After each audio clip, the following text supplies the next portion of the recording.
Asambleísta César Carrión.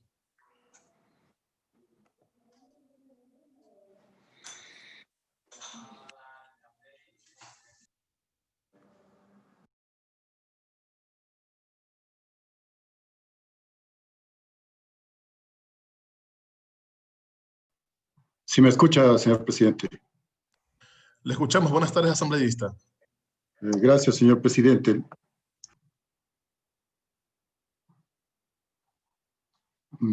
Señor presidente, señoras y señores asambleístas, buenas tardes.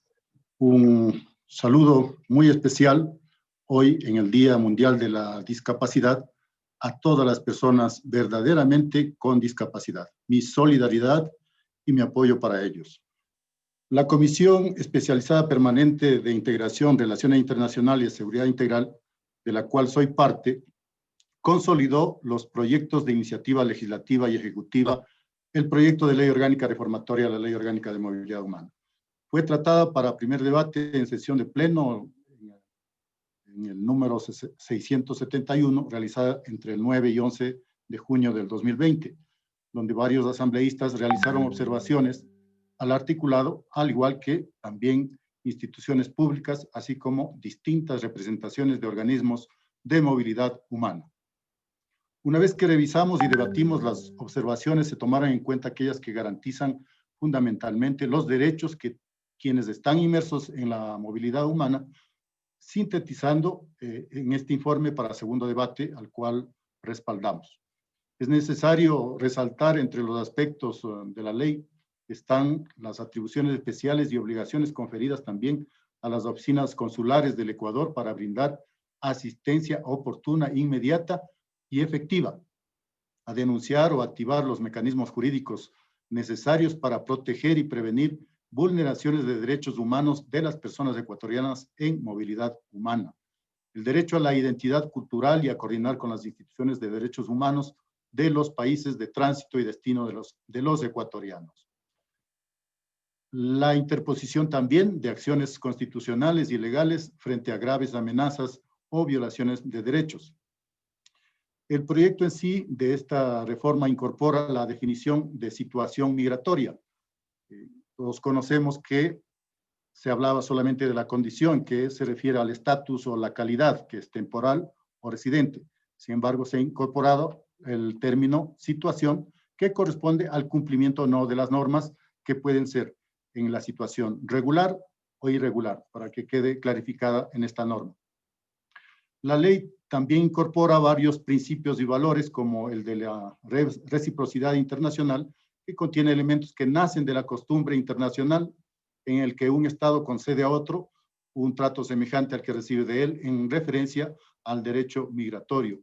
Otro de los principios corresponde a la unidad familiar, un principio universal recogido en los instrumentos también internacionales, donde el Estado ecuatoriano reconocerá la unidad familiar como un derecho de toda persona y procurará las condiciones que favorezcan la reunificación familiar en aquellos casos en los que la familia se encuentre dispersa en distintos estados.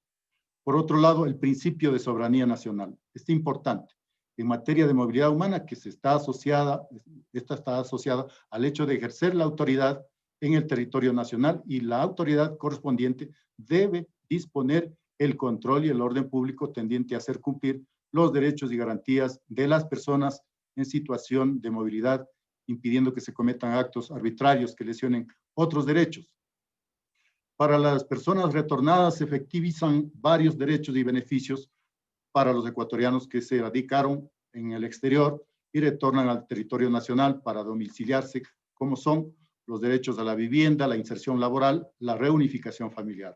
Incentivos como el beneficio de homenaje de casa, herramientas o equipos de trabajo, la excepción de tributos para su importación o adquisición en el mismo territorio ecuatoriano. Se atiende la grave situación económica también que enfrentan los migrantes retornados afectados por el COVID-19, otorgándoles la excepción al plazo determinado de 4 años de haber transcurrido desde su retorno para enajenar o transferir el dominio de cualquier bien nacionalizado. En cuanto al ingreso y salida del territorio de extranjeros, se establece un registro permanente y actualizado por parte de la Autoridad de Control Migratorio, quien deberá implementar mecanismos de procedimientos necesarios para asegurar de que de forma previa al ingreso al país, las personas extranjeras en movilidad humana deben registrar los datos de los lugares y establecimientos de permanencia en territorio ecuatoriano.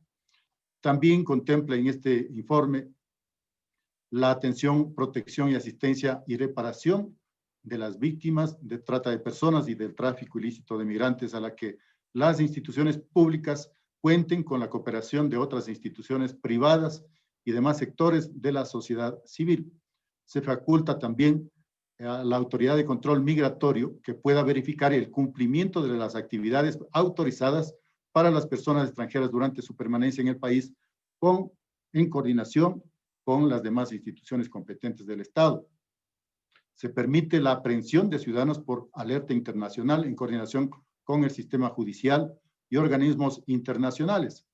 Se incorpora entre las 12 causales para la inadmisión de ciudadanos extranjeros, en el numeral 6 concretamente, para aquellas personas que sean consideradas una amenaza o riesgo para la seguridad pública y estructura del Estado.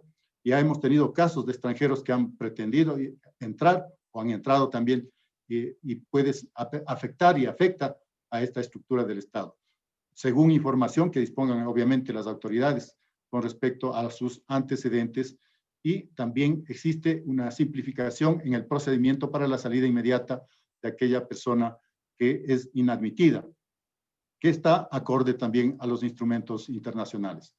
Y en lo referente a la deportación, igual se incorpora en el numeral 7, en esos mismos términos, que sea considerado una amenaza o riesgo para la seguridad pública y estructura del Estado, según la información que dispongan las autoridades competentes.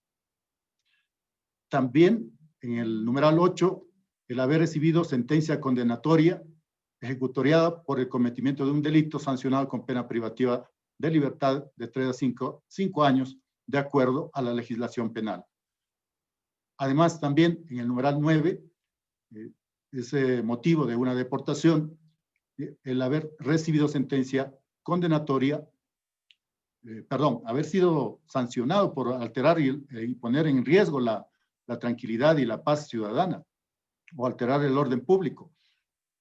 Aquí se cuestionaba respecto al procedimiento que no debería ser administrativo, pues el procedimiento administrativo de deportación se garantiza el debido proceso establecido en la Constitución, instrumentos internacionales sobre derechos humanos, donde todo acto administrativo de cualquier autoridad del Estado puede ser impugnado tanto en la vía administrativa como en los correspondientes órganos de la función judicial. Este proyecto consolidado de reforma a la Ley Orgánica de Movilidad Humana ha sido construido a partir de este respeto a los instrumentos internacionales, de los derechos humanos, de protección de estos derechos humanos. La ley actualiza definiciones, incorpora nuevas regulaciones que previenen situaciones que puedan afectar la movilidad humana de ecuatorianos y extranjeros, otorga también nuevas competencias y obligaciones para las delegaciones diplomáticas en beneficio de los migrantes ecuatorianos, entre otras.